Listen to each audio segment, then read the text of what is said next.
And I am joined with my co-moderator, Bilha, who will introduce herself in a moment.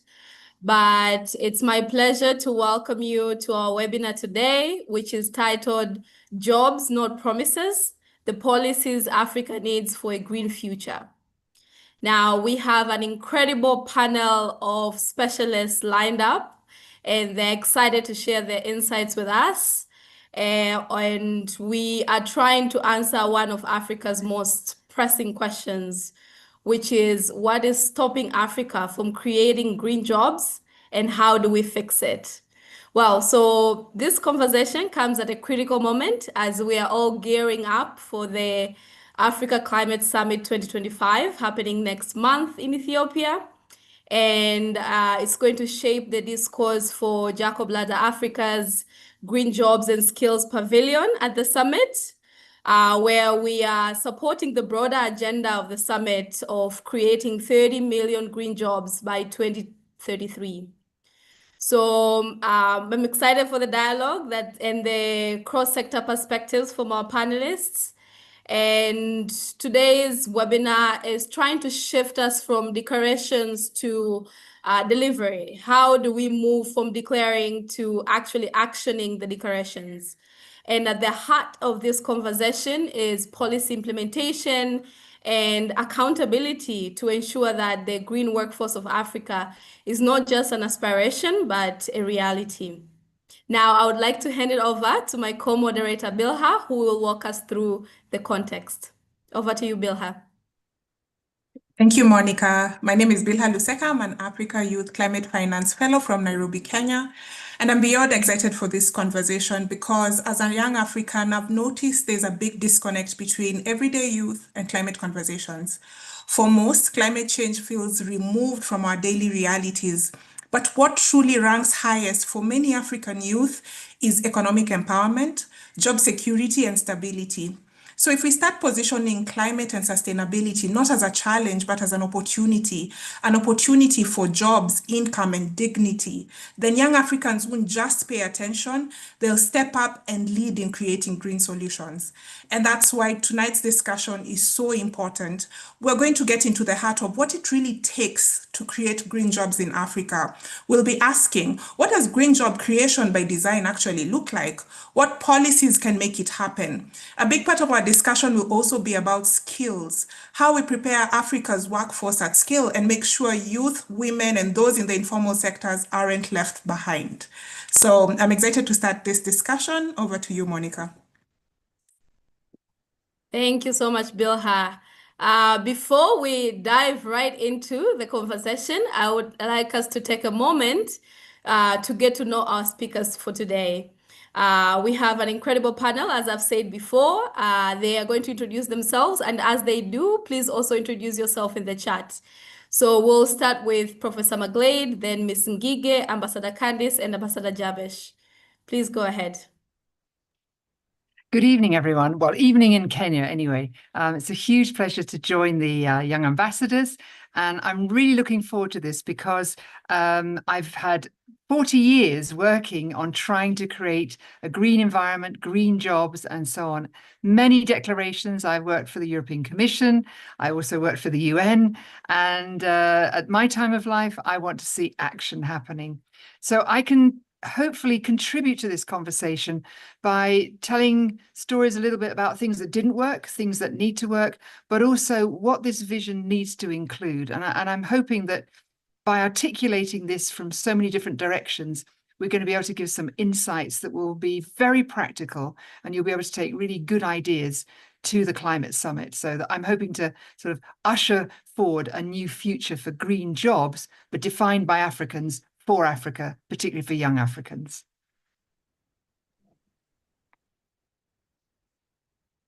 Thank you so much, Prof, for that introduction. So I pick up immediately from you. Good evening, good morning, good afternoon, everyone. My name is Faith Ngige. I'm the National Coordinator for the Kenya Platform for Climate Governance, which is the national designated platform for the Pan-Africa Climate Justice Alliance.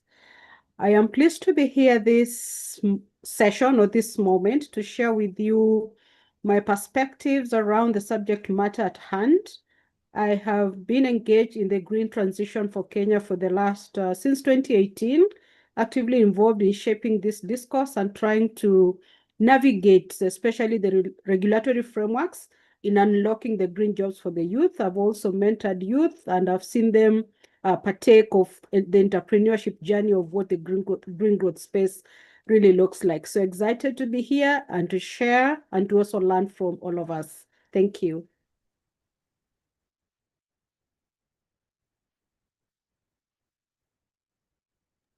Thank you, thank you. Over to Ambassador Candace.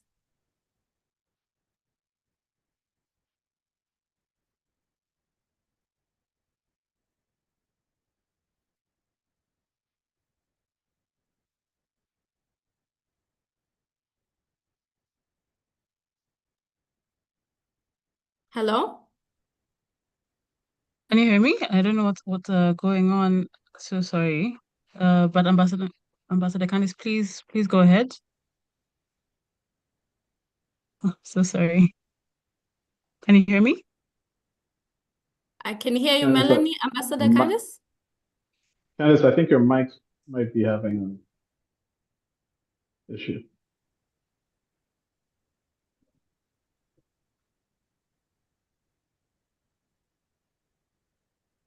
We can't hear you.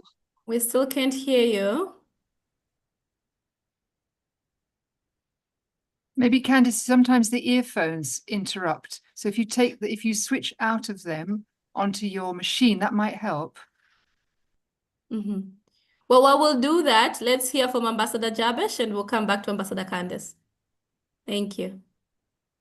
Hey everyone, my name is Jabishim Satha. I'm an engineer and a professional energy consultant, primarily based out of Ghana, but serving the entire continent. I work on project development primarily, as well as energy access and related funding and consulting assignments for governments and the private sector, as well as industry. And I'm looking forward to engaging on the subject matter today. Thank you very much for the opportunity, everyone. Can everyone hear me now? Is that better? Yes. Okay, awesome. Thank you. Okay, let's try this again. Apologies for that. Good evening. Thank you, everyone. I'm very excited to be here tonight. My name is Candace Knipe. I'm a 2024 Climate Ambassador, currently working in the petrochemical sector as a corporate affairs and sustainability specialist. My background is business science, transformation and sustainability, and what really excites me is the ability to bring strategy, impact, and purpose into alignment. I'm deeply passionate about making sustainability and ESG relatable for society at large, and really making it tangible enough for businesses to actually implement. Because if we want to do this at scale and pace, we need collective action. And that only happens when we have a shared understanding of what it is and awareness. Thank you, everyone. Thank you all. What a wealth of knowledge from our speakers. I would like to hand it over to Bilha to start with the panel discussion. Welcome, Bilha. Oh, great. I'm sure all of us can't wait to get started on this exciting conversation. So to get us started, why don't we ground our conversation in a clear definition? We hear a lot about green jobs everywhere, but perhaps our panelists can clarify what is a green job and what does green job creation by design actually look like? Maybe we can start with Ambassador Candace for this one and then followed by Professor McGlade for this response. Thank you. Thank you very much. So before we talk about green jobs, I think we really need to answer the why. The green economy is not just a policy, it's a response to the crisis that we're all very familiar with. I think we all know about the droughts, the floods, the heat waves. They're no longer future risks. They're daily realities that we have to live with. So we're consuming more natural resources like water, trees, fossil fuels than what Earth can generate. And many of the industries are still relying on coal, even though clean alternatives are available. I think with this context in mind, the green economy we can all agree that this is how the green economy has come about, and that it doesn't just exist but also to protect us from overconsumption, regeneration, adaptation, and sustainability. And that's really because we're reshaping the economies, I think, to be more resilient. We're also reshaping what work looks like. So jobs that restore, jobs that innovate, jobs that make sustainability more tangible. But green jobs by design cannot be defined narrowly. I think too often we see the poster of the solar panel installer, the wind farm technician planting trees. I think we need to really, really look at this in an ecosystem so that on the onset, we don't start locking people out. And I'd like us to just take a step and look at current sectors and industries. And if we look at logistics and transportation in a green ecosystem, we're now looking at low carbon systems, electric trucks, fleets that have been retrofit with biodiesel. When we look at manufacturing, we look at sourcing locally versus internationally, which has the effects of global emissions. They also strengthen domestic value chains, looking at retrofitting construction so that now we've got buildings that are energy efficient, water conserving, and retain heat. I think these are real challenges, we can all agree, but they're also very good opportunities. We must recognize that the intersection and intentionality align existing capabilities with emerging green needs. Beyond the technical stuff that I've mentioned, we also need to scale in competencies that I think we can all agree every organization needs, such as change management, digital literacy, problem solving, systems thinking. These may not be called traditional green jobs, but when applied to reduce waste, as mentioned, protect resources and build better systems, I think that we can agree they form the foundation for agility, resilience, and climate conscious economy. I think when we view green jobs through a broader lens and an ecosystem base, we don't just create employment. We're now starting to unlock pathways to participation at every level, from entry-level artisans to advanced digital specialists. Everyone has a role to play, and this is really what excites me. It's designing jobs that don't just exist on paper, but build resilience, inclusivity, and dignified future work. So for me, that's what it means to build by design. Fantastic. Thank you. Thank you. So I'll follow up on that. I mean, I think Candice has really set out a very assertive, clear picture that we can't afford and we don't have the time to think that these are just jobs that will fill in the gaps. What we're really looking for is a future where everybody is in fact doing, quote, green jobs. So that means that there's a systemic shift in thinking away from just having one job, as potentially we've had in the past, this idea that you skill yourself up to do one thing. What we're thinking about more and more with these green jobs is that every aspect of life is almost like having a portfolio of jobs. And when we do work, and I've done this in a number of countries, but here, for example, in Kenya, people working in the, quote, informal economy, there's nothing more maddening than saying, I'm working in the informal economy. Actually, every job is part of the economy. There is no such thing as an informal economy. We're all contributing. And I think this is a huge opportunity for green jobs because it could genuinely become the new label that takes away from this differentiation. So I hold very dear three things around green jobs: fair wages, absolutely clear. We need to create value in the market around some of the resource uses and the efficiencies and so on. We need to think about safe working conditions. And that goes from agriculture and exposure to chemicals, which we want to really bring down, to people who are sitting, let's say, even in the hottest of sun conditions, where heat stroke means that, you know, you're very, very exposed to all sorts of other diseases. And then finally, social inclusion. We have a lot of policies that are targeted at women, at youth, and at others. But actually, what we really need to see in green jobs is a sort of mixed economy, a mixed social enterprise, where we bring in practitioners' experience, which may not have been designed for, let's say, solar, but where someone who has been a very good builder, a very good person working with their hands in carpentry or elsewhere, gets to learn how to retrofit, but not just for a specific entity like a solar panel, but to be able to stand back and look at the whole of the housing in which they're looking at. So we often talk about green jobs in the housing sector, affordable housing. Actually, what we're really talking about when we think about housing is everything. It's sanitation, it's infrastructure, it's the green space, it's the blue space, it's all of that. So for me, the key to unlocking green jobs is not to force us down very narrowly defined salami slicing of employment, but to say to someone, from now on, it is relevant that you're thinking about where our food comes from, what we do with our waste, with water, and it may be that your green job takes you more in the direction of one thing or another, but you can't then simply drop all of the other skills you might need to be relevant, to be able to run a business, to be able to think more coherently about life cycle analysis and so on. And here for me is the biggest challenge. We've become extremely skilled around the world, and even I see it being repeated again and again here in Kenya and other parts of Africa, of specialization. And while specialization is very, very important, we need many other skills.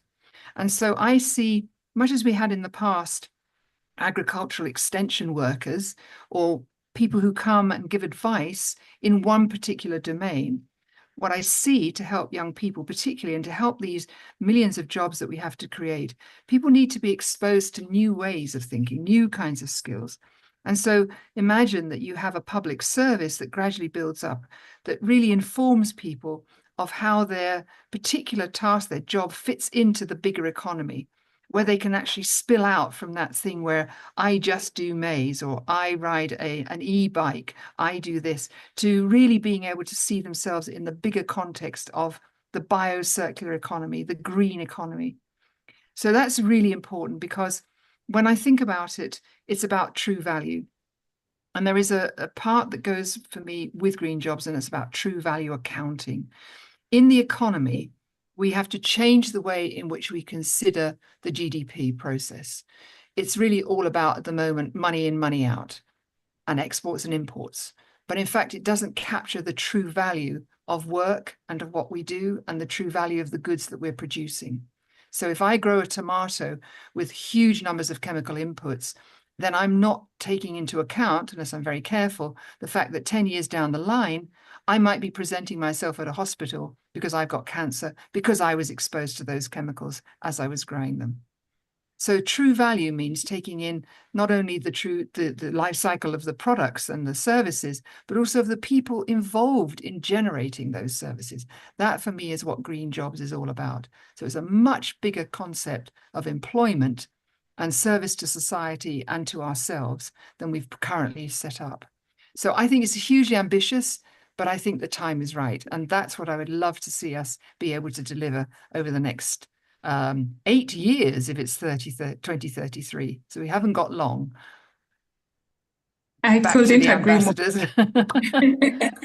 I couldn't agree more, Professor McGlade. And I think for me, what is coming out really strongly from both you and Ambassador Camdes is that a green job is really just a job.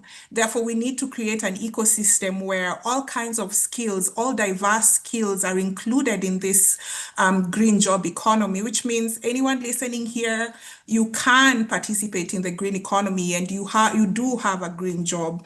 I think for me, a quick follow-up question, just to bring all this together, and maybe just briefly, the question for me would be then, how do we ensure that we are having inclusion and ensuring that there is defined and accessible work for youth, women, and indigenous communities? Perhaps very quickly, Professor McGlade and Ambassador Candice, you could speak to this because you've spoken about inclusion as well. Ambassador Candice, please start. Yeah, so I think definitely inclusion is important, but I think in the context of South Africa, we're not starting from scratch. We've got very strong policies in place, which I think really helps us. Policies such as the climate change, just energy transition, as well as the transformation.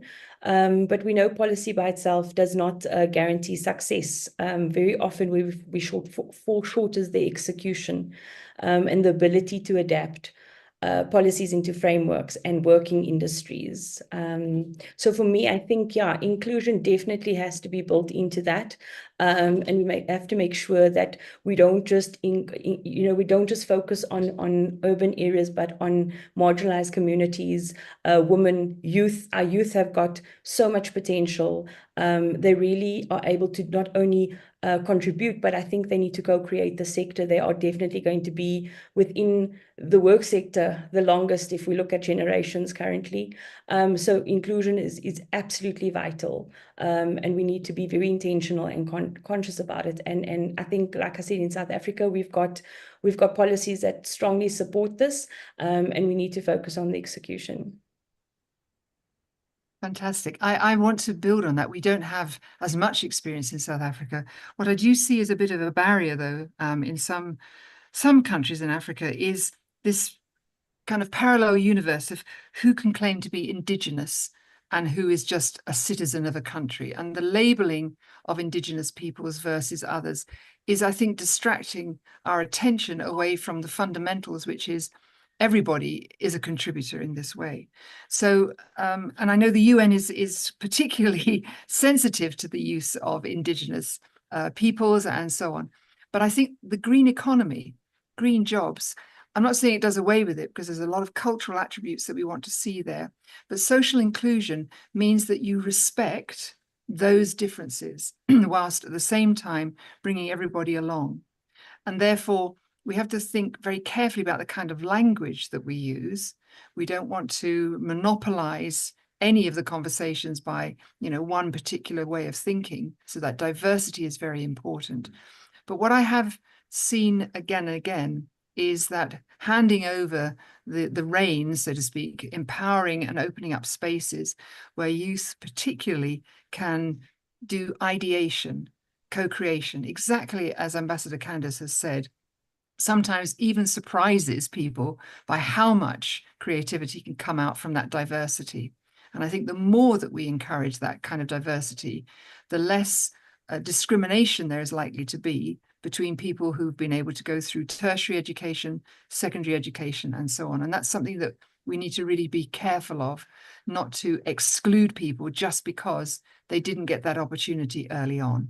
So, using words like, the hustler MBA, we have that in Kenya, and it's really serious, and it means something to people. It doesn't mean that you're going to go to Harvard or some other fancy university, but what it does mean is someone has recognized that you've created a kind of mastership of a particular way of operating. And I think we need to be far more creative in how we recognize people's abilities within the job spectrum. Thank you. I think that's very well put. Now, building on that, let's make this concrete. Where are the low-hanging fruit? Which sectors can deliver job-focused climate action right now, today? Are we talking about e-mobility, regenerative agriculture, solar panel assembly? What are we really talking about here? Perhaps Ambassador Jabesh, you can help us answer these questions to start off, and then later on we'll hear from Ms. Ngige. Thank you, Bella. First, I'd like for us to kind of take a view on what qualifies as success when it comes to green jobs and when it comes to qualifying low-hanging fruit. If low-hanging fruit qualifies as simply creating jobs but not generating any impact or any naturalized growth trajectory for those, then it is what it is. And we're going to see what we've consistently seen over the last over the period during which people have been trying to get green jobs accepted as a normal part of everyday life. However, if it is indeed supposed to be something that is responsive to human need, then it's important that we start to understand and recognize that daily human needs are always going to take the lead over others. And unfortunately, as a continent that has grown more than 35% over the last decade, it is critical that there's a level of responsiveness in terms of what is job-focused climate policy, for being able to appropriately implement some of these policy initiatives to generate the necessary outcome. Now, every industry fundamentally can benefit from some level of green jobs and would qualify, in my mind, as being a potential low-hanging fruit. The critical element there as an add-on is that there has to be a clear alignment with human motivation. And human motivation is layered. Those who've spoken to me before have heard me speak about Abraham Maslow's theory of needs. To me, the most concrete and possibly undefeated version of sociology that there's ever been. Human motivation is layered, and it is critical that any type of low-hanging fruit is not low-hanging fruit for the purpose of just getting involved with it, but it's low-hanging fruit for the purpose of generating actual tangible results that could have a natural trajectory for growth. And if that is what we're seeking, it has to be aligned with basically human motivations. Now, what I want to say is that energy as a significant part of what just about any industry does, and probably the starting value proposition for most jobs tends to have the largest potential impact in terms of what is happening for low-hanging fruit. However, all industries are real potential for as long as we can get the selection of the opportunities and the innovation that is chosen for those particular industries correct. I can give a couple of examples to that. In Ghana, starting in the late 1990s, we started to provide incentives for LPG in order to enhance our clean cooking program. An unintended consequence of this was many of our taxi drivers started switching their cars over to LPG. Nobody needed to educate them on how to do it. Nobody took them to school. YouTube didn't exist. They didn't have access to the internet. Yet somehow a sufficient financial signal had been sent regarding the savings level just by setting the price of LPG correct to such a low level that they recognized greater than 50% savings over their normal fuel. And that already motivated them to go ahead and become innovators themselves and adopters of green technology without having to think about it. And that culture has stayed over the long term, right? Similarly, in the late 1990s, when Ghana started trying to push fluorescent bulbs towards trying to save energy in terms of our grid, the unintended consequence of pricing those bulbs the way they were, where Ghanaians started buying the bulbs in Ghana in bulk and moving them across the border to sell in other countries that had a higher price, right? And in doing so, it's furthered the green agenda, but unknowingly. No one had to go through an extensive educational upskilling process to tell people that it's a green job. The appropriate financial incentive is likely to drive the achievement of these sort of goals that we had for green industry. And I think in a lot of places, this is exactly what we're seeing with electric vehicles. The appropriate financial incentive in the form of 80+% savings over normal fuel bills and competitive prices for electric vehicles is suddenly driving demand that is above the production capacity of some of these electric vehicle car makers globally. And the next step is going to have to follow a similar path if indeed it is going to be an organic type of low-hanging fruit rather than one that's just a topical issue that we can talk about for years to come. So these will be my thinking, is that low-hanging fruit fundamentally means the kind of things that are naturally aligned with human motivations for adoption in order to have fast adoption and to have it adopted at scale, right? And also for it to be commercially competitive so that there's a natural growth trajectory in terms of the willingness of the population to adopt over time to be able to create the sort of impact that is desired from green and job-focused climate policy. Thank you. Wonderful. Maybe you could hear from Ms. Ngige as well. Thank you so much, Bilha. I think I'd love to bring in 3 key perspectives that I want to add into the conversation as I join in my fellow panelists in the perspective they have shared. One is that a green job is found in a green economy. Because if you are looking for a green job in our business as usual economy, then it's gonna be a challenge, or it's gonna be there are going to be limitations around the full potential of that green job. So for me, a green job is a job that helps us to address the 3 externalities of environmental challenge that we face today. That is biodiversity loss, pollution, and climate change. By design, it is important that a green job addresses how to reduce those externalities by design. I also see a green job as a job that embeds the 3 Ps, that is the people, planet, and prosperity together. Because for a long time, we have pursued prosperity at the expense of the environment, and sometimes we pursue prosperity at the expense of people.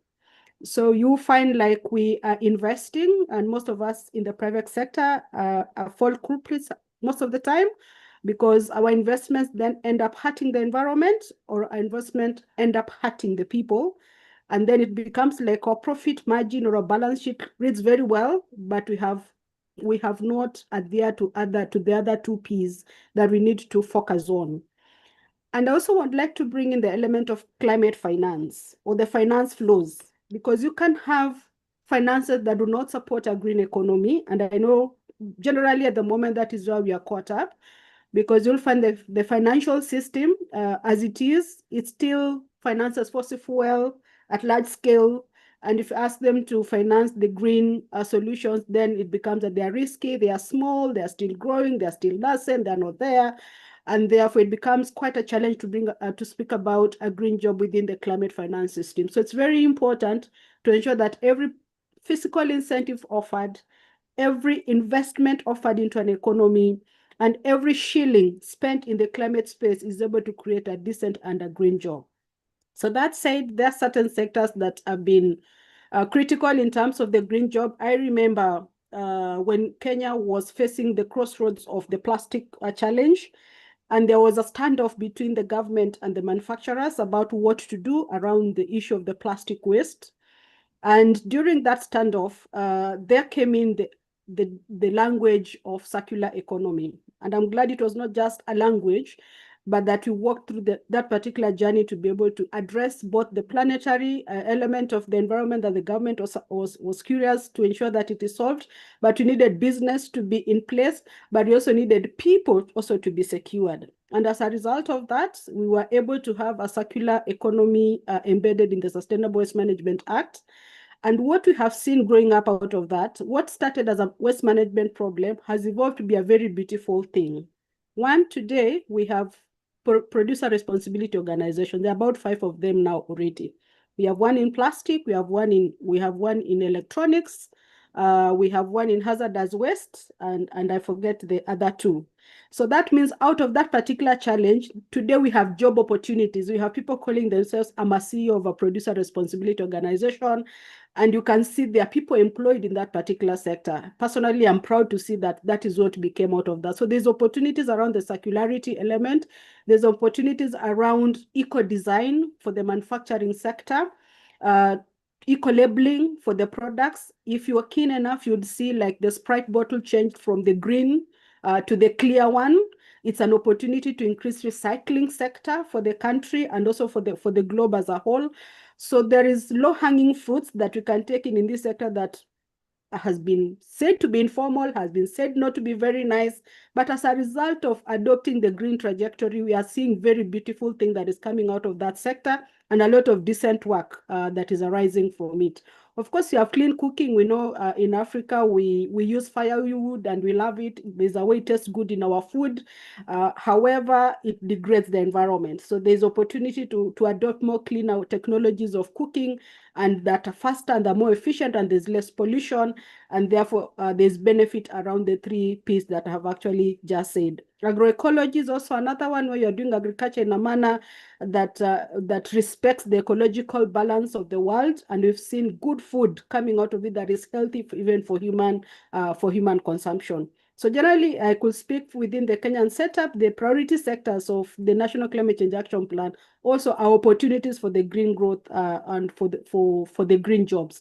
Not forgetting about the climate finance needs to be green, so the opportunities there for people doing ESG, environmental social safeguards, reporting is coming up, so there are specialists that are actually arising out of that particular sector, and we have seen people who are able to do risk management across value chains and greening of value chains. Thank you so much. Thank you, Ms. Ngige. Wow, that was quite enlightening from all our panelists. I hope you're taking notes. I have been taking notes. I now understand what green jobs are, what's the green economy, how to align human motivation to what we need to do, the people, planet, prosperity. I hope you're taking notes, and I hope you have questions as well. Please drop them in the chat as you continue to introduce yourself. Now, I would like for us to switch gears a little bit and talk about the enabling environment. I wonder how governments and their systems can support the green jobs movement. And I want to ask our speakers, what are some of the enabling or disabling policies that are in place across Africa? And for the ones that are enabling, how do we implement these effectively? So maybe we can start with Professor McGlade, and then Ambassador Candice and Ambassador Jabesh, and then Ms. Ngige in that order. Can you tell us a little bit about some of the bottlenecks that exist in terms of policies, and what are frameworks that are there to help enforce or course correct from the policy angle? Okay, well, I have the benefit of knowing what some of my co-panelists are going to say, so I'm going to keep mine very short and very simple. For those of you who are less aware of how the kind of treasury and the economy works, one of the things that you have to be able to do is to assign the kind of good efforts of citizens and others to particular entries in the accounting book. And so if you don't have green jobs well described, then you can't attribute things to the green economy, and therefore you miss it entirely. So I'll give you an example. In many countries, believe it or not, EVs, electric vehicles, do not exist in the accounting frameworks of countries' national statistics and national accounts. So you might put a huge effort in and see a big shift on the road to people moving towards e-vehicles, but it won't show up. So that when the GDP is reported, that bit of the green economy is completely missing. So I'm quite practical on this, and we need some really good work all the way through government, right the way through all the sectors, to create a classification, a green jobs classification, so that all of the efforts are properly ascribed, so that within, say, 5 years, we can say the green jobs are contributing, let's say, 80% of the economy. Because until we can do that, then we can't get investors, we can't get people to bring their kind of skill base along and so on. So I'm looking for a very simple thing, which is, it's not that simple, but anyway, a new taxonomy for the economy, which really identifies green jobs at its very core. Okay, do keep introducing. Oh, no, that's not me, right? Okay, that's my bit. back to the team, Monica. Thank you. Let's hear from Ambassador Candice. Thank you. So I think I touched on it a little bit, but I think I'll just elaborate. So we're looking for the enablers and the disabling policies. And as I mentioned before, South Africa is in a very, very fortunate position, I'd say, whereby we've got some very, very robust policies currently. To 2024, we signed in the climate change bill. We've got the just energy transition investment framework. We've got carbon tax, renewable energy procurement programs, as well as a very good policy called the BBBEE, which fundamentally is about inclusion, not only across demographics, but also inclusion of supply chains to build robust value systems.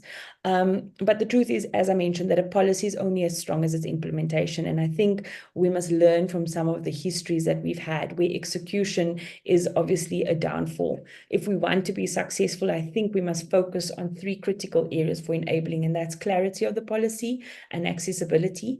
Policies need to be written for adoption, not just compliance. We're seeing far too often that corporates adopt policies because it has a benefit for them, but they only do it as surface level tick box exercises, not actually intentional.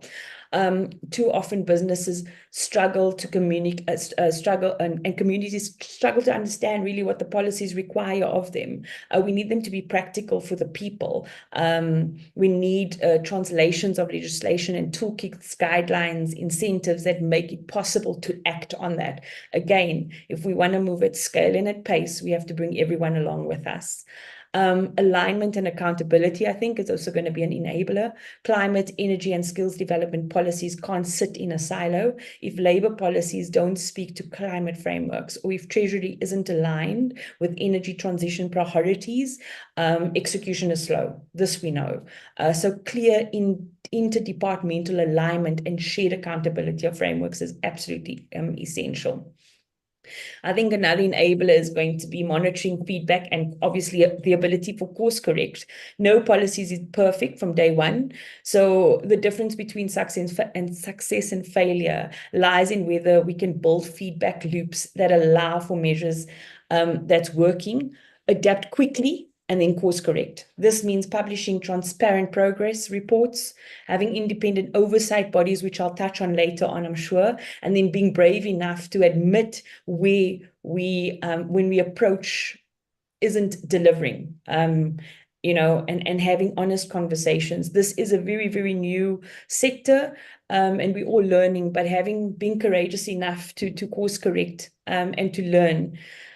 I think an example that maybe I can make it more tangible is the energy IPP program showed the power of clear frameworks and transparency. When government is able to set clear targets, publish bidding windows, and enforce deadline, investment follows. And I think I'll touch on it later on as well. But South Africa in the past few months has had an influx of financial flows, which means the policies are there and the international and the global communities believe in them to invest in them. So what's the opportunity?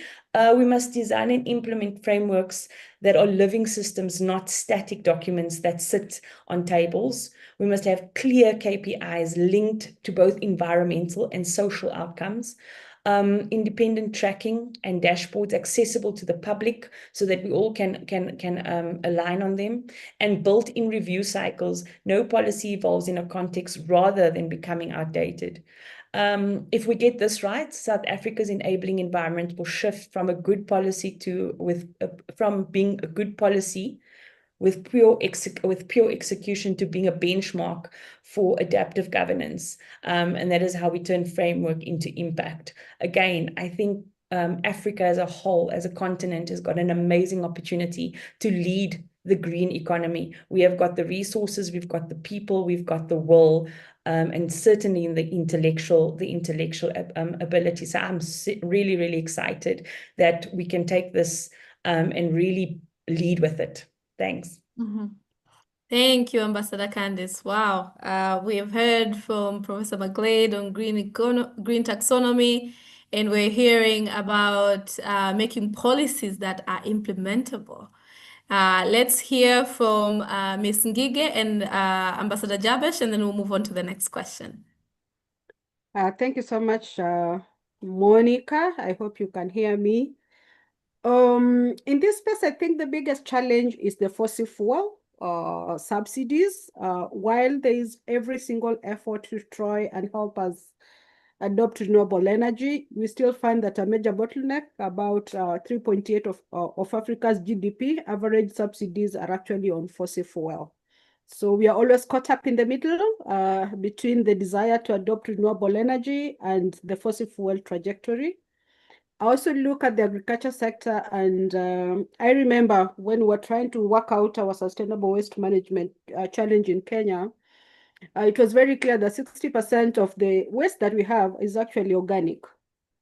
And our efforts to try and address the organic waste was that we needed the organic waste to be composted so that then it can be taken back to the soil as a nutrient.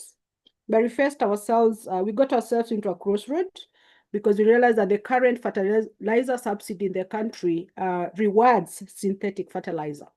So even if you wanted to have a market for the organic fertilizer, it is hard because that is a sector that is subsidized, and that is a sector that enjoys the government support. And as a result, we have efforts, including using the black soldier fly to help us have the organic waste, but then it is still not yet there because, let me just say, we are at crossroads around it. I have interacted with people in the recycling sector, really wanting to turn the PET into a good product that then can still be used in the economy. But we have faced a challenge of standards. We have faced a challenge of market. It's not yet there. You find like our perceptions, especially, I don't say Kenyans, but especially those of us who love new products. If you're told to get in a recyclable product, you're like, this is secondhand, this is not good, so I prefer to go get a new one. So there's still elements of perceptions and how we view things that should still be used in the economy for longer, in the spirit of circularity. I have also seen challenges with the financing. Interesting enough, I think I've been to a financial conference, and matters climate change was strange to them, because the financial system is geared towards the traditional model of how they have been financing investments. And as a result, then you find like there's very little finances flowing to support the green solutions. And then, of course, they are risky in terms of their risk assessment. They are still small. There is no market. And where there's a market, there are standards. So the sustainability standard, the eco design, the eco labels, and some of these are not yet there within our setup. But what are the opportunities around them? Because yes, we are transiting, we are moving, and we are trying to get there. And there are certain things that we need to fix. One of the things that I've seen is piecemeal, especially like circularity, when one bit understands and the other one does not. In this case is we are segregating our waste at source, but then the collector does not pick them separately, goes and mixes them, and then we'll take them to the dump site as together, because they are all mixed up in the process. So that is a desire to have a circular economy, but then the chain does not respond. The value chain is not conclusive, so it does not respond appropriately, and therefore it still rewards our brown behaviors. I saw a challenge in defining green finance, and I appreciate Ambassador talking about the green taxonomy, and I'm happy that Kenya last year, we eventually, the CBK was able to issue as a green taxonomy. I never knew how important it was until I still engaged with the financiers, the investments, and it is very important that they understand what is a green investment so that they're able to direct their funds towards that direction. I have also seen the issue of green public procurement. It's important that we incentivize green habits. When we reduce plastic usage in the country, especially the single use, one of the areas that hit us so hard is the supermarkets. When we went and there was no paper bag, the one we were used to, and we were asked to bring in a bag that we can reuse it next time and next time and next time. Of course, the habit has built up, but sometimes again, we use that same paper bag or carrier bag like too many times. But however, if you look at our environment today in Kenya, it's very clean. We all appreciate that stopgap measure was important in terms of just helping us be able to have the right behavior. So green public procurement is important, even stopping us from using PET bottles in government offices so that we can carry our bottles, stopping us from carrying bottles in conferences so that we can carry a reusable bottle. All that are just measures to help us to be aware that it is important that we reuse our materials as much as possible within the economy. What do I see? I see an issue of not lack of policies, but it's important to have policy coherence. Okay. And in that case, that brings me to the issue of cross-border adjustment mechanism, a very good mechanism aimed at helping products and services flow through an economy with a green perspective. But then you also realize that in the other part of the world, CBAM also creates an untariff barrier or a tariff barrier, and therefore then it brings a negative impact as to what was actually intended. So it's important that we have policy coherence across. And what I see about a green economy, it forces us to speak to one another. We cannot live in silos. We just have to collaborate and to partner so that we can fix this broken chain. Thank you. Thank you so much, Ms. Ngige. Now, I would like to welcome Ambassador Jabesh, but before you talk about the bottlenecks and the frameworks, I would like you to also bring it down to the people, right? We have a lot of youth, a lot of entrepreneurs in the conversation, in the webinar today, and they would like to know what is their role? How can they contribute? Like when we talk policies, we think governments and people in government organizations, but what can the youth bring? What can the civil society bring? What can the private sector bring? It would be interesting to hear that from you as well. Please, welcome. Thank you, Monica. I think that, when we talk about policy and initiatives, there are certain kinds of industry where government policy tends to take the lead on guiding what tends to happen in those industries. But in many private sector industries, the innovation comes first, then policy and regulation tends to follow. And in a lot of ways, especially in an age of tons of technology, we see that that's a lot of what is happening.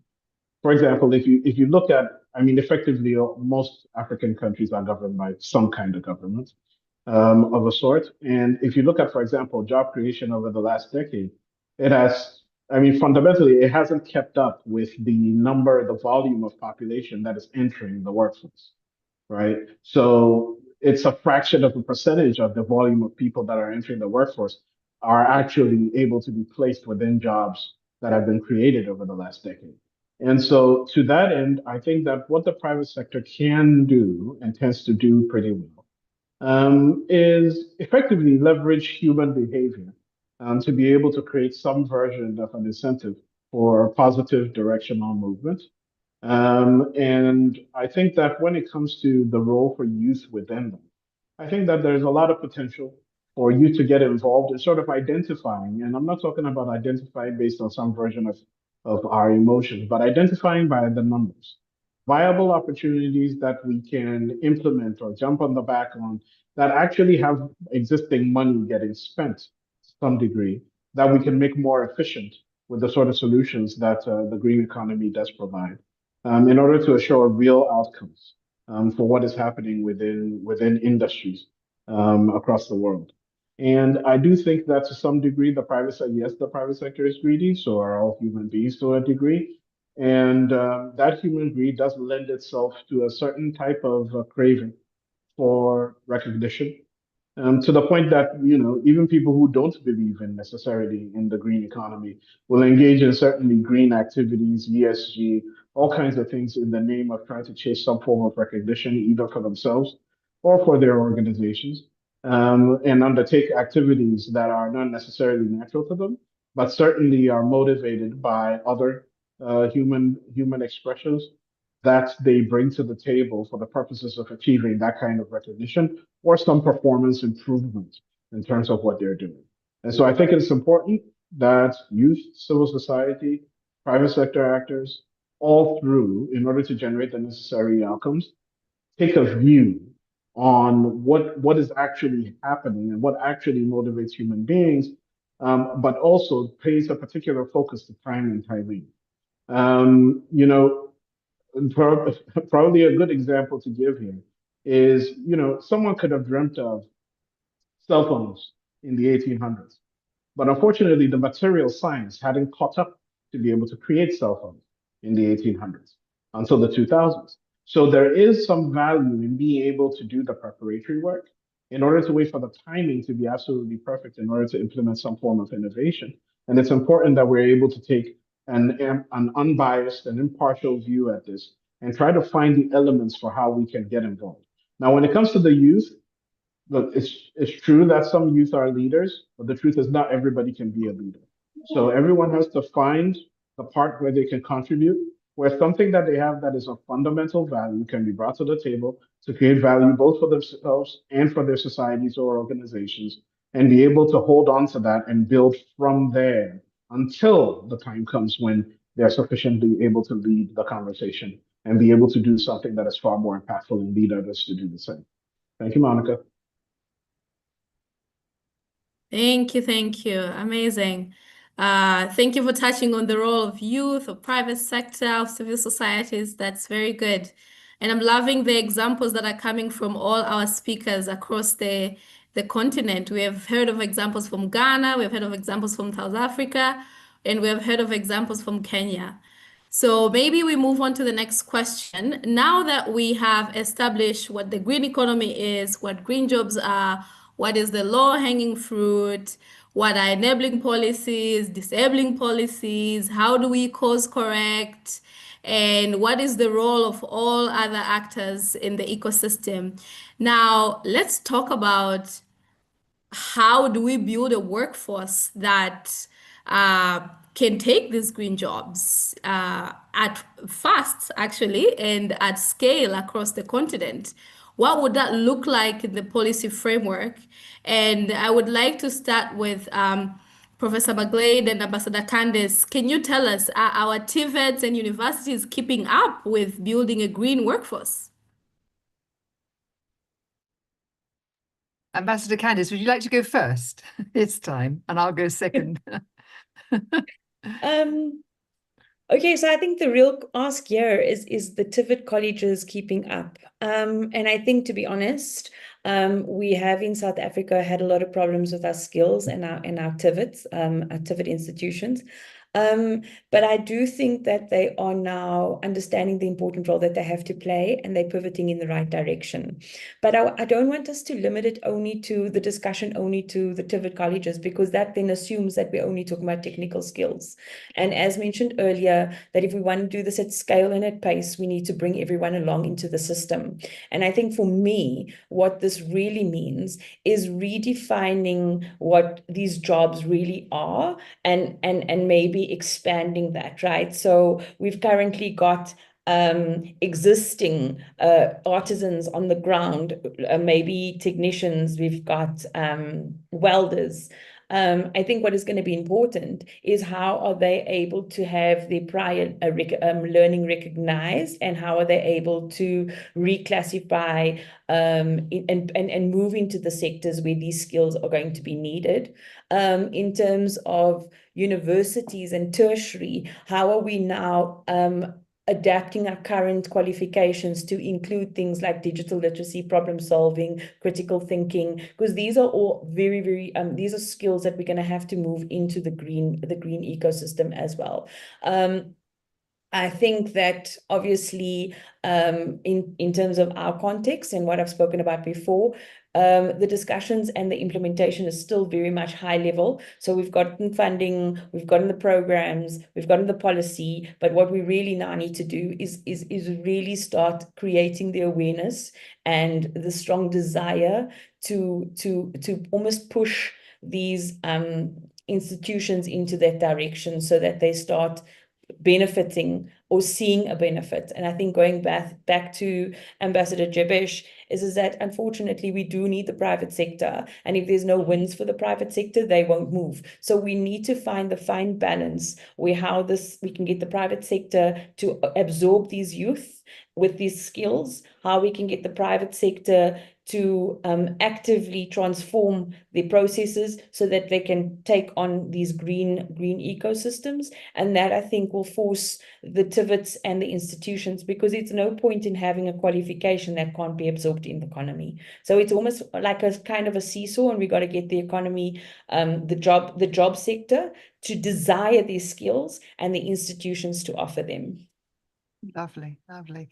Well, let me build on that a little bit. So one of the challenges I see is this segregation between people who are in learning and those who are learning through living experience. And we sort of need to create a much greater appreciation of, and we always talk about this, you continue to learn through your lived experiences. Life is a continuous learning process. There's never an end to that. But what you really lack, if you're not careful, are those who can mentor individuals at different stages in their life and in their career pathways.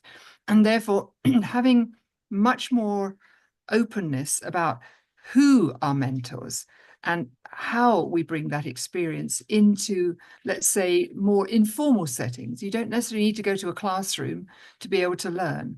So I think genuinely, curricula that are very practical based are very important, but you still need to be able to explain the motivation behind why you're doing certain things, so that, exactly as Ambassador Candice has said, we want individuals to be so valuable to the private sector that they're fighting to get them. They want these new kinds of skills and people that go along with it. So I think that we need more mentorship. And I'm not saying that universities and TVETs don't provide that, but there's so much more mentorship out in the economy and out in society at large. So you see, this has happened already in what I'd call in the entrepreneurship space, where you've had angel investors. You have a lot of now, I would say, investors understanding that startups need a lot of care at the beginning. You don't just chuck money at people. You actually have to help them learn how to grow and run a business. So we sort of need that sort of understanding of the wraparound, the mentor, the bringing of people who've gone down the path before and who are willing to, invest time to bring others on. And that does not have to be in the context of TVETs. So I see again and again the need for outreach where individuals who wish to contribute in a voluntary way, sometimes not even necessarily having to be paid, that time where you actually take young people under your wing and actually explain how to do things, how that fits into the economy, and so on. So it's much more for me about an intergenerational process, but it's also very important that we don't seek to segment education and segment the kind of further learning away from the let's put it this way, the large number of people who will never have the wherewithal, the resources, even the access to get into some of those colleges and universities. So University of Life, we often talk about. So for me, the facilitation, the mentorship, the opening up of creative spaces, this is what TVETs shouldn't necessarily have to do, but they should encourage a kind of process where it's almost like you do a foundational process through that more, I always call it ground-based, and recognize that there is a need to have smaller steps recognized before you get to necessarily being brought into a TVET or to a university. And maybe that's not even where you want to go. And for that, I think we need more apprenticeship schemes. Apprenticeship schemes have always been the turnkey, where industry sees the value, there's proper justice, there's proper jobs, these are good jobs. They might only be 2 days a week, but that experience and exposure to the working environment is also what a lot of young people lack. And if you don't have that, you'll never find a way to fit in to any kind of formal work. So I see that apprenticeship schemes, opening up more spaces, greater mentorship, and then a recognition that many of us can play that role as mentors as we proceed through our own careers, bringing people up rather than sort of keeping them down and off the ladder. Amazing. Thank you both. Great points for the education system. And going back to the point on making sure that skills are matching the demand from the private sector, maybe we can hear from Ambassador Jabesh what would be the role of private sector-led training in creating green jobs. Well, the private sector tends to be a unique driver for the decision making of many other parts of the educational value chain. I mean, I think really we've observed over the years that once the private sector signals a significant interest, the curriculum of educational institutions tends to redirect itself. And we've seen a number of, over the years, a number of some key industry educational partnerships, particularly with tertiary institutions and TVETs, intended to build the capacity and create of the youth and try to create job opportunities. And I think probably now more now than ever, that kind of direction is going to be needed going forward, where there's versions of sort of formalized industry partnership with TVET and educational institutions to try to create employees to try to create opportunities and jobs and the workforce that is actually a fit for the sort of industries that we want. I think, in recent years, there's been a little bit of a mismatch between what employers are looking for from a skills perspective and what, the educational system tends to provide from a skills perspective. And I think it's about time that a lot more alignment was created in order to make sure that the sort of education that is being given is a fit. And we think that in that form of a configuration, the private sector can really lend itself to providing as much detail as humanly possible to try to lead what some of that education, that pre-work education, is going to need to be. In order to be able to have a reasonable level of skill that can be paired with on-the-job training. And so I agree with what Prof. McGlade was saying, that fundamentally there is going to be the need for a level of apprenticeship and learning. It's not, it's turnkey in a sense of the word, but it's not all the way turnkey.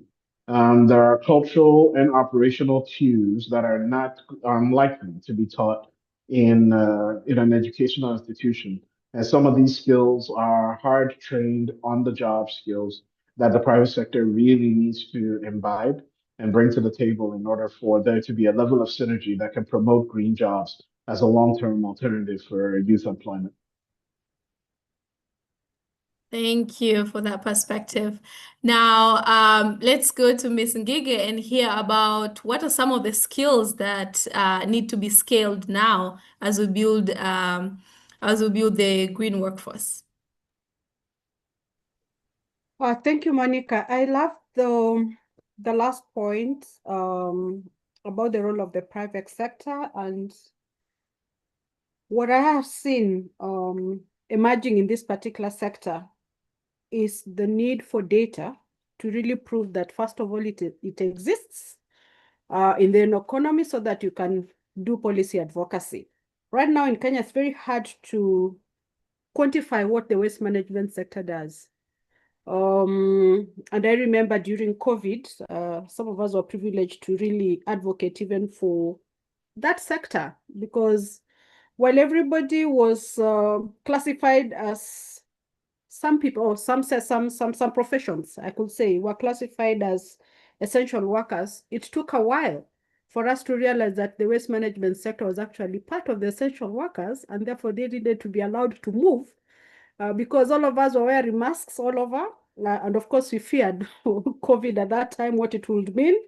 And it took a lot of advocacy. And it was not very easy sometimes to prove, because the numbers are not there. We appreciate this informal sector. So the informality is not because the work they do is less important. The informality around what they do is because, one, they're not defined by law. And therefore, it's hard to say, who are these people? What are they doing?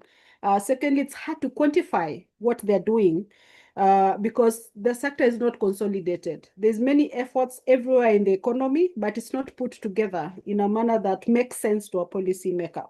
So I think it's important that the first skill for me that is required is basically data to put these people together in a manner that that a policymaker understands. What exactly are you saying, and what do you want done? So we know they exist, but we can't really advocate for them because there's no data. So data around the green sector is important so that we can start quantifying what it is that they do. Finances are very critical because we could say many things about the green world. And I know it's been said from an environmental perspective as a nice thing to do. But as a person who really worked hard in Kenya to ensure that the private sector embraces matters green economy, you can be sure as long as finances were not following the green trajectory, then you are not talking the same language. So it's very important that the financial sector is also able to embrace what it is that we are saying. And I'd give the example of where we came from and eventually got to in Kenya. We were able to have the green fiscal incentives policy framework. Because what we saw before then were people who would say, recycling is good. So they go to the budget making process and, oh, yes, there is subsidy for recycling. 2 years down the line, the subsidy is removed. Why was it removed? Because they say investment was not enough. It was not significant enough to warrant that subsidy. Then it is removed. So there was arbitrary awarding of the green incentives within the sector. Based on just hunch and a nice and a feel-good element from an environmental perspective. But I love the fact that environment and economics have merged. Within the green growth or within the green economy, then you're able to speak about the environment and speak about the economy at the same time and be able to find some balance around it and to advocate for it. And thereby then we ended up having the green fiscal incentives policy framework that the country has today that has prioritized certain sectors and what it is that needs to be incentivized. If you're talking for a subsidy, then you know what it is that you actually need to look for. So I still insist that the financial sector is critical in driving finances, in greening of the economy, because then every other investment we roll around the financing. And then, of course, the hands-on skills that come with. I know right now there's been a lot of challenge even as we embrace e-mobility. How do you repair those vehicles? Who has the knowledge and the understanding and the know-how? I've heard of someone last week putting all of them in one WhatsApp group so that they can be sharing their experiences and they can be saying, you know, today I had this problem, who knows how to fix it? And therefore they're able to fix it from within the group. But it's important that we are able to nurture those skills within the country in terms of the training that you are providing, so that you are able to see this in real sense. I also remember when you're doing the Sustainable Waste Management Act, and we were advocating even within the policymakers, I won't say which house, and when we went and told them that it's important that we adopt circularity in Kenya, they asked us, what is that you're saying? Will that help us solve our waste management problem or our plastic problem? And after a long discussion, they said, please take us to where these things are happening. And at that point in time, we reached out to one of the countries that is far advanced in matters green globally, and they took us to an exchange program. They took us, the legislators, to an exchange program. And when they took them to the exchange program, once they got there, they saw the country was very beautiful. Then they said, do you mean if we have this law reading like this, we'll have a country that looks like this? We are like, yes, we'll be on that trajectory. It can be. And you can be sure when they came back, the Sustainable Waste Management Act was actually passed. So what am I saying? These skills are not just for the youth. These skills is across the whole spectrum, from the legislators because they have a role to play, the policymakers because they have a role to play, the strategic people in the businesses because they have a role to play in changing the whole cog, and from our normal behaviors, because the green economy, at the end of the day, is very personal. It's how you behave and how you relate with the environment. But I'm happy that the world has shifted so much. We no longer have an adversarial relationship with the environment. We love the environment, and therefore that positive relationship means we can actually do things from a positive perspective. So it's a collection of our attitude, a collection of how finance flows, a collection of the skills around us, and even how we can just reorient what we are already doing so that it conforms with the green tenets. Thank you. That is very well put. Ms. Ngige, I'll see you on the side for that easy WhatsApp group. I might have to get into it as well. Now, we've built a very strong framework on what building this green economy ecosystem looks like in a thriving environment. And we know that, as Ambassador Candace has shared, that Africa has everything it needs to make this a reality.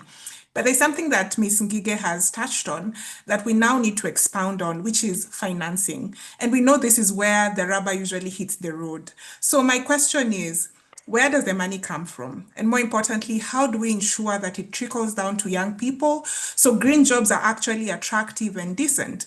Perhaps you can start with you, Ambassador Candice. Maybe you can tell us, you can start with whether climate finance should come with job creation KPIs. Thank you. I think if we want to course correct on the previous growth trajectory that South Africa has seen historically, we 100% have to have KPIs linked.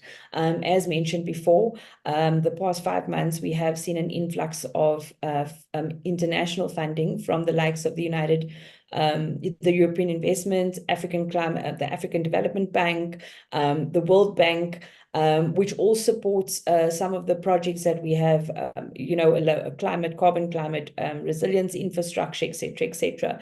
But without linking them to KPI targets, I think, as mentioned, we aren't going to be very successful in transitioning to a just energy transition. I think it will be a transition. I don't think there'll be any justice in it. So when we talk about the KPIs, what are we talking about? I think we need to ensure that we are able to link absorption rates for inclusion. So we need to specify what that inclusion looks like in terms of youth, in terms of women-led businesses, in terms of marginalized communities. And let's also not forget disability, people with disabilities.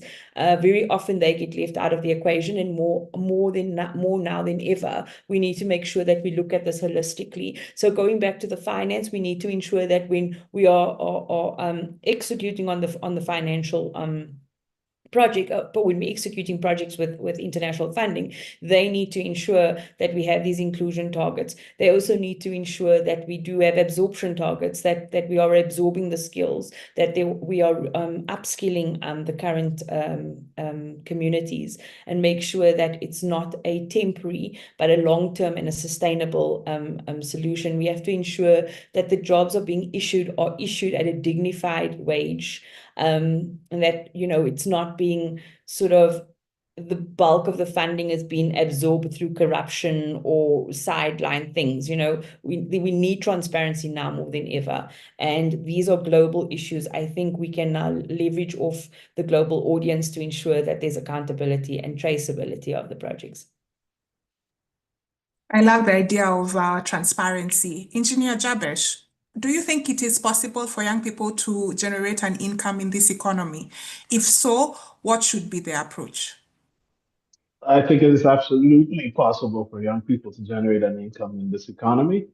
And I think that in terms of approach, I think that a lot of what gets talked about as part of the green economy are actually undertakings that can handle commercial finance, if we place them correctly. I find that quite often people that are pursuing green projects fall in love with the idea of the green project to the point where they start pursuing checkbox exercises that are completely unnecessary.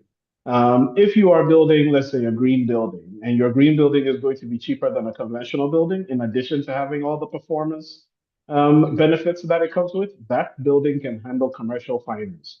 Stop spending years chasing certifications for green things when you have the opportunity right in front of you in a finance and a performance thing that fundamentally can stand its test on its own without having, let's say, concessional finance attached to it and trying to squeeze every piece of certification that we can benefit from out of that project before we get around to implementation. A theoretical building is not better than a building that has actually been completed.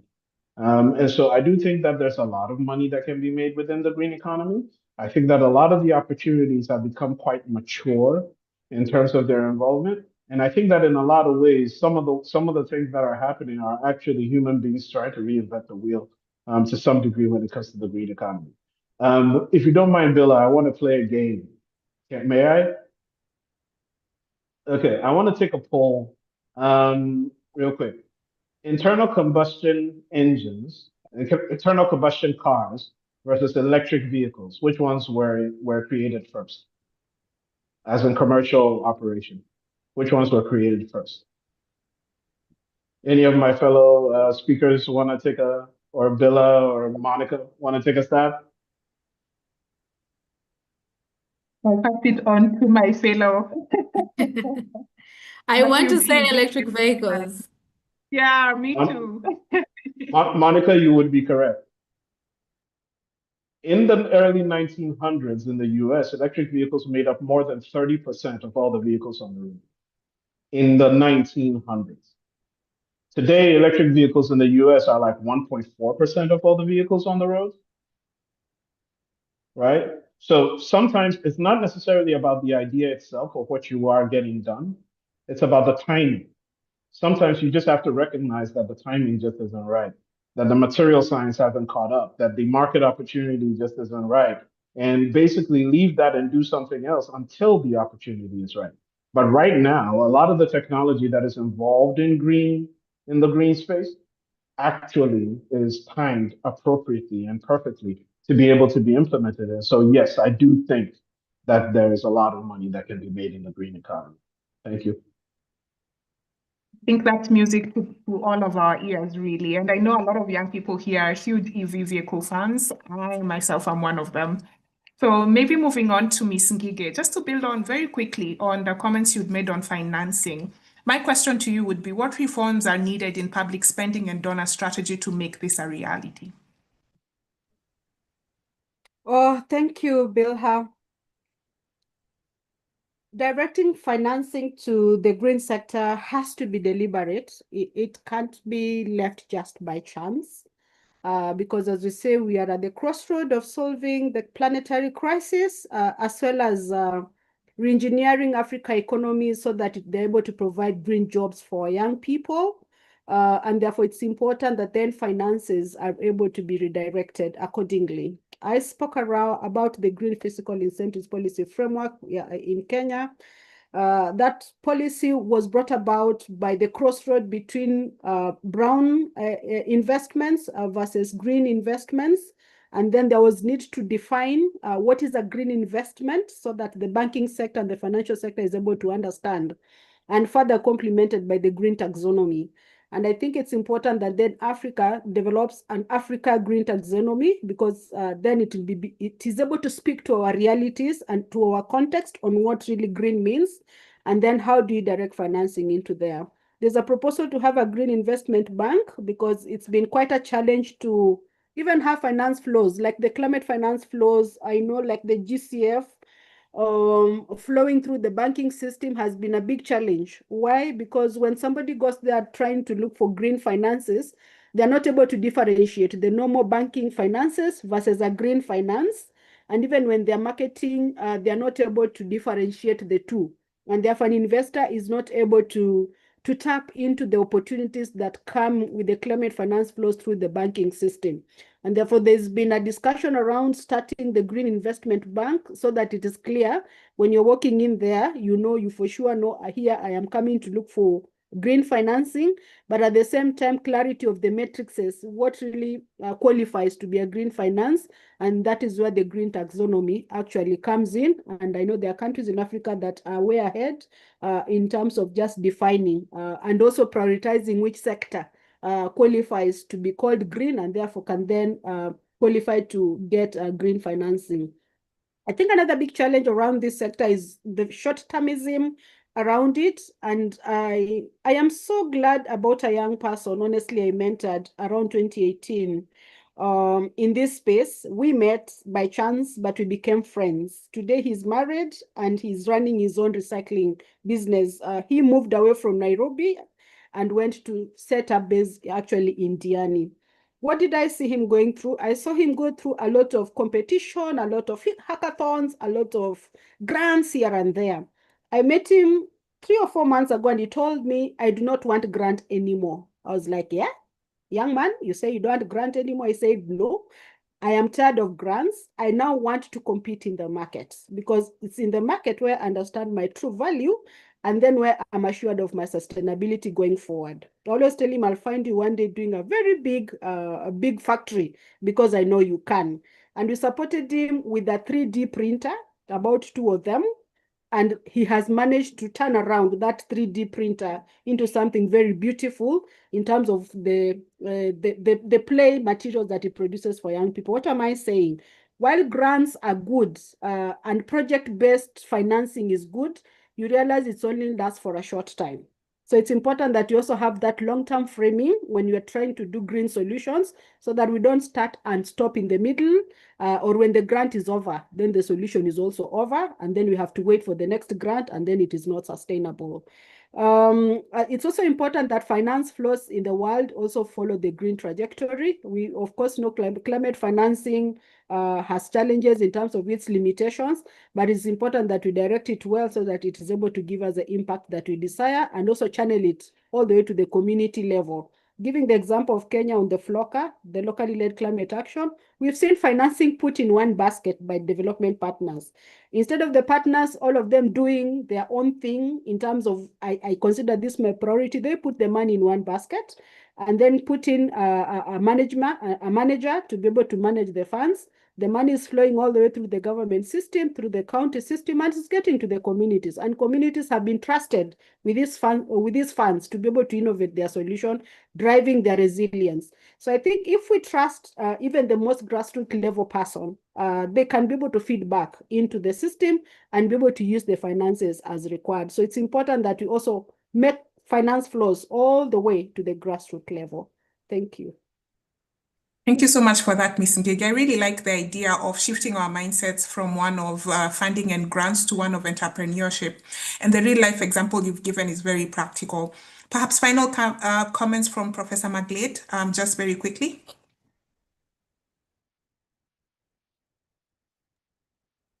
I think what I want to just say a little bit about is removing barriers to then enhance inclusion.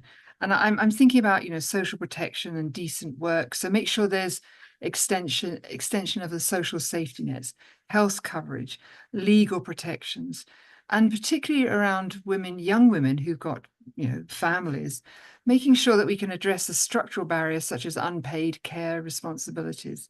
So making it easy for people to be included, as well as opening the doors through things like inclusive procurement, setting targets that if you have procurement from a government and business, that you have to have quotas. That's the best way to get things going about women and youth-owned green enterprises, but also having deliberative inclusion in decision-making. So making sure that young people, particularly women and informal workers, they're actually sitting in green economy task force. They're sitting in the local just transition committees. They're involved in community-based platforms. They're able to strengthen local cooperatives, women's saving groups, table banking and all of that. So I really think that those are the barriers. But then we also need to monitor inclusion through sort of gender disaggregated, age disaggregated employment data in these green classified sectors and jobs. So I think we have to be much tougher on ourselves and on reporting about really whether people are being included or not, and just saying, well, it looks nice. I think we need to start collecting information about that and have real evidence-based processes.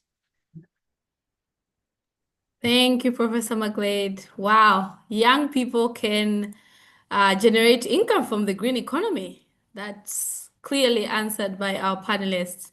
Thank you all for insightful contributions. Now, at this point, would like to hear from, to open the floor and hear from our audience who have been dropping comments on the chat and questions. I'll read a few comments and then I'll pose a question and one of the panelists can answer. Joseph in Uganda is telling us that they're designing a second phase of a World Bank infrastructure project with a major focus on green jobs. However, the challenge of understanding and knowledge of the concept of green jobs is still lacking, therefore creating a serious need for knowledge generation and capacity building on green growth. I think that's why we're doing webinars like this. Thank you, Joseph. And George is also telling us that when we talk about just energy transition, we need to study more because he comes from a community where they used to produce lead, which is a critical mineral to build green jobs. The lead was used in making solar batteries.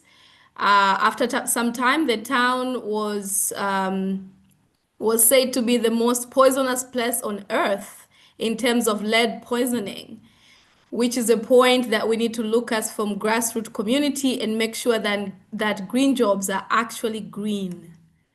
Thank you, George.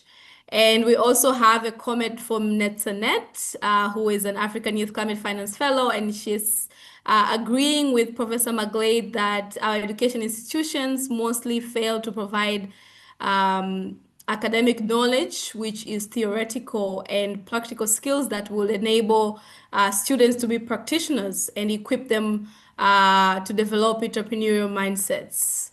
So those are the three comments that I would like to highlight. Now, let's move on to the questions. We have Abubakar Omar, who is asking, what policies can African governments implement to create green jobs and stimulate sustainable economic growth? They did not address this question to anyone, but please feel free to chime in.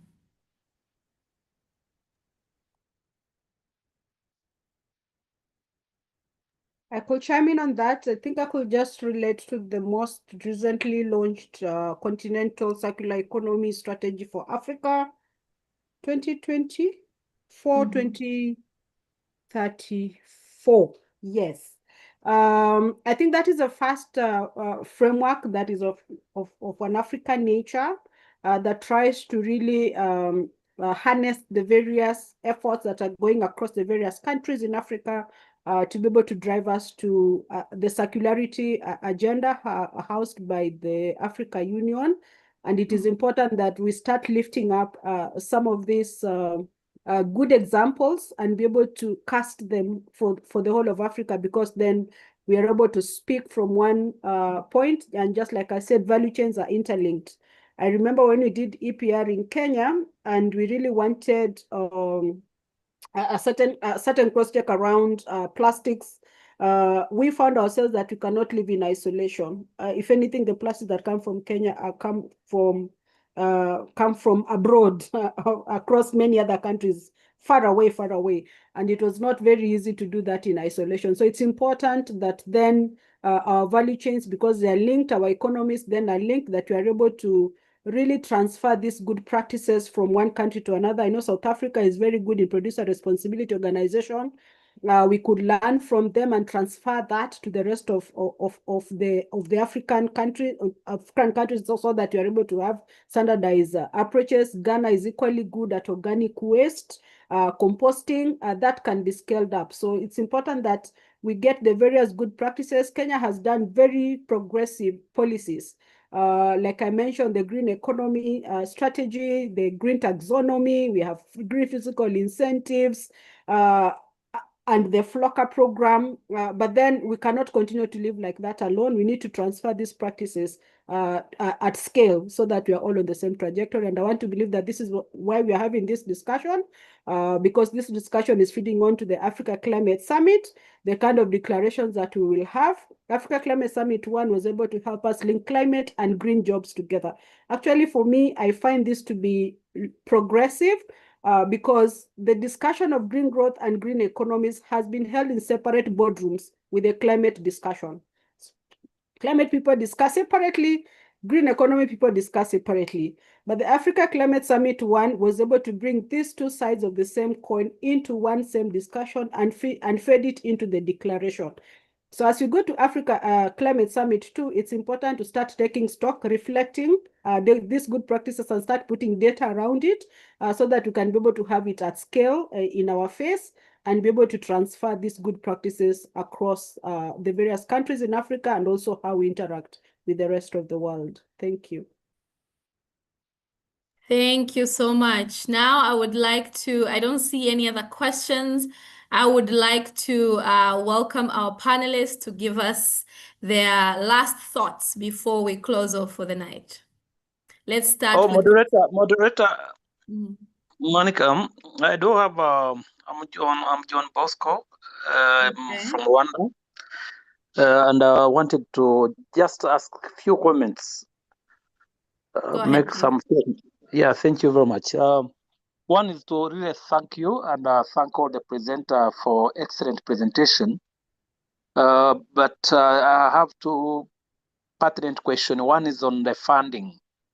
I've seen most of our economies have crafted the strategy around green economy, green jobs, but the implementation becomes a challenge. And I think the previous speaker mentioned about engaging the communities, engaging vulnerable groups, but the resource to implement, given that a number of our countries now are under debt distress. So it becomes really very challenging in terms of accessing the resources to devote into the green economy or circular economy. The second thing is that when these policies are being crafted, you don't see a lot of involvement of micro, small, and medium enterprises. My firm does advisory, but you find that they tend to neglect them.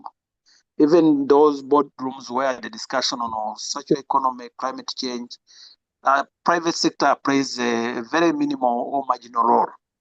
So my question is how do we really engage and integrate the private sector in all these discussions? So those are my few observations. Otherwise, thank you very much. Thank you. Anyone would like to respond?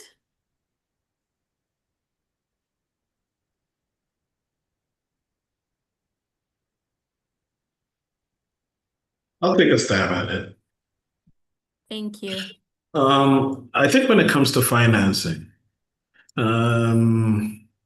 there's a difference between opportunities that generate a return versus opportunities that are marginal, and as a matter of necessity, need some version of concessional financing.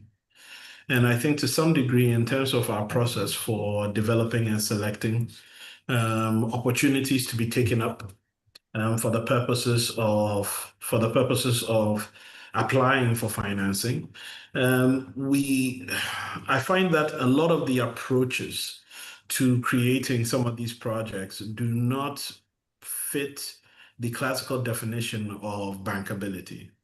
And look, we have to recognize that right now in the global condition, there's very little financing available. And with major US donor funding, in case it's new to anybody, even the AFDB is majority funded by the US. Is the largest single donor.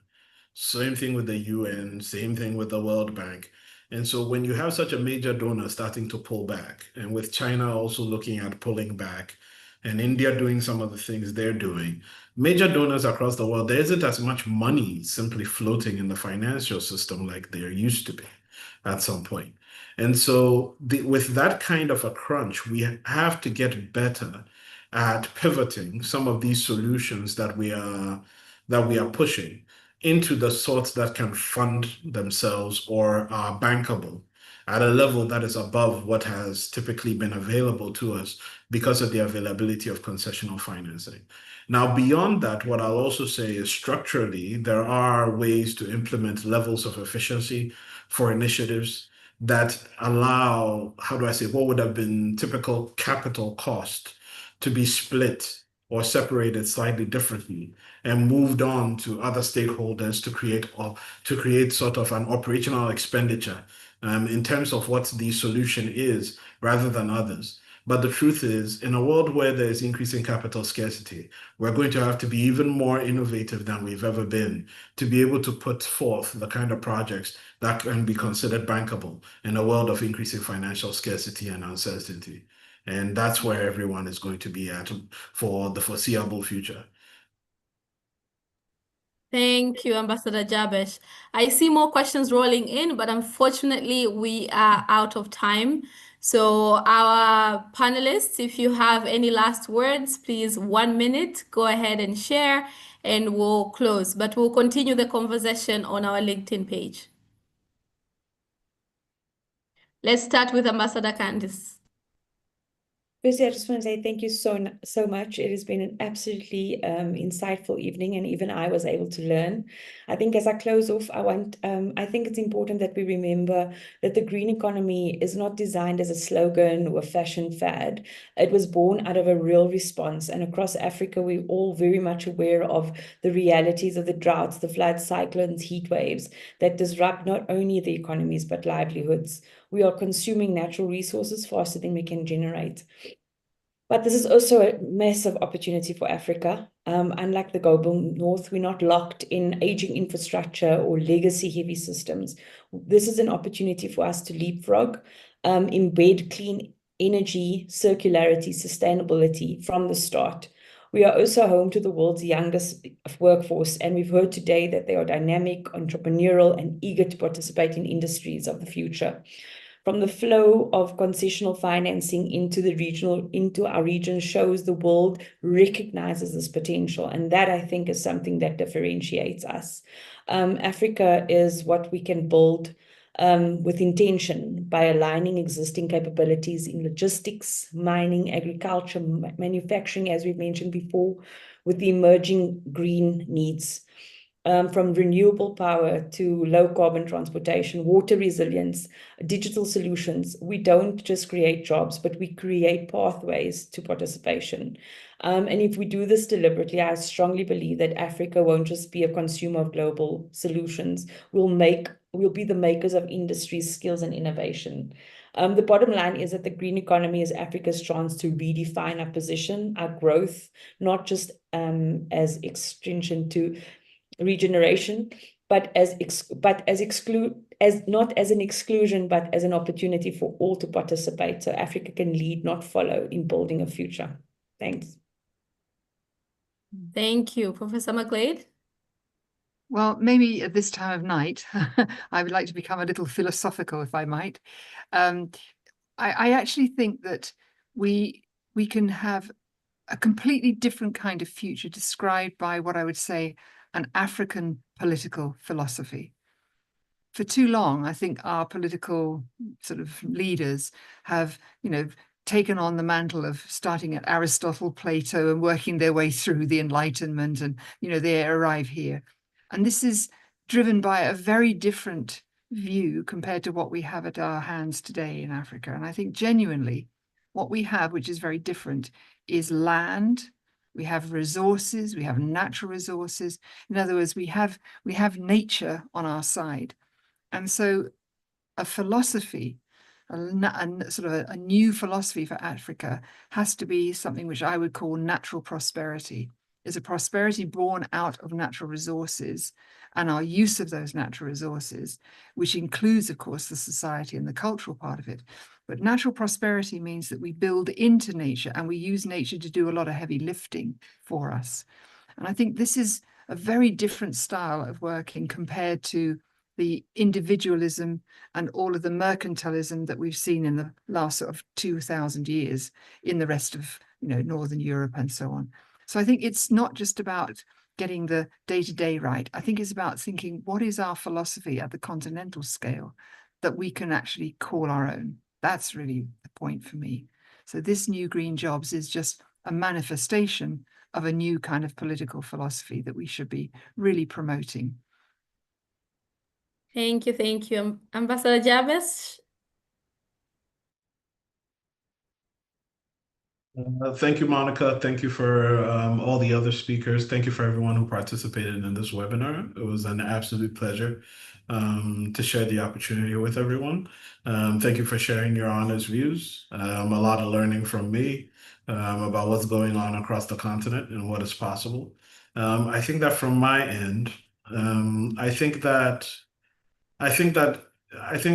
the continent in all its geography, and it's all in all its natural resources, and everything that we're talking about with respect to the green economy is fundamentally built on people. And I think people are fairly simple in terms of their motivations if we choose to listen to what they communicate quite clearly. And that in that motivation, I think the simplest forms of motivation tend to be the most powerful drivers for change and also for engagement and adoption of the sort of green solutions that we're bringing to the table. And so for anyone who's involved in climate and green jobs and policy, among those other things, I think that we have to all be able to differentiate between green jobs that focus on things and green jobs that focus on people. And fundamentally, the bulk of green jobs focus on people. And so the importance of those people cannot be understated. It cannot be just philosophical.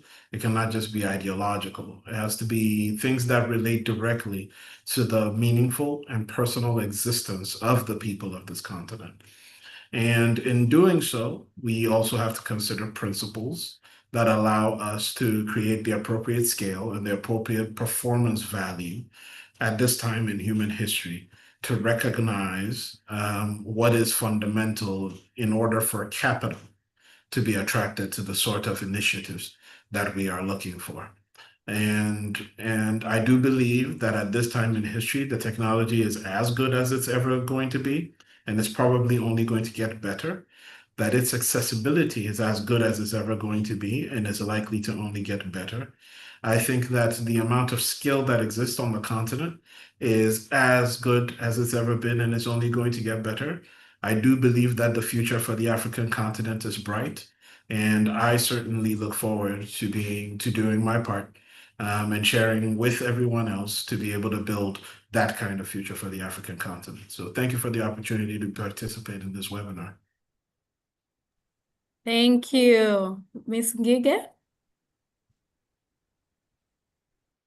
Well, let me show my video as we do this now. Thank you for the opportunity to share perspectives and also learn. I have really learned the exchange that we've had through our various panelists. And what I can say is that the green economy offers a very transformative pathway to sustainable development, as well as millions of decent of jobs for the African youth. Rethinking and reskilling is not just desirable, it is urgent, it is achievable, and it is essential for both climate resilience and inclusive economic growth. Together, through innovation, inclusion, and strategic partnerships, the African young people can lead the continent's green revolution. Let's invest in their skills, let's amplify their voices, and let's unlock the potential for a sustainable future for Africa. Thank you. Thank you, Ms. Ngige, and thank you to all our panelists for your insightful contributions. I've learned so much in this past 100 minutes than I have in the whole week, and I'm ready to go back to YouTube and rewatch the webinar. I'd like to thank you for taking your time and for sharing your insights on the topic. And I would also like to thank our audience for joining this important conversation as we lead up to the Africa Climate Summit 2025 in Ethiopia.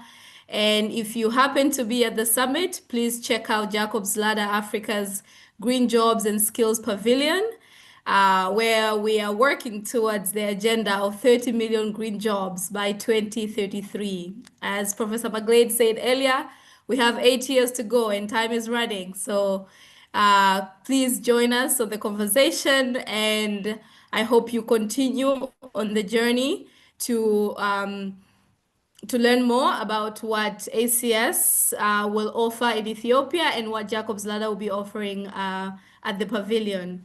We'll share a link in the chat where you can follow and learn more about our mission to potentially unlock green jobs for Africa's future. And on behalf of my amazing co-moderator, Bilha, would like to thank you and wish you a good night. Thank you so much and good night. Thank you. Thank you. Have a good night, everyone. Bye. Bye. Good night. Bye.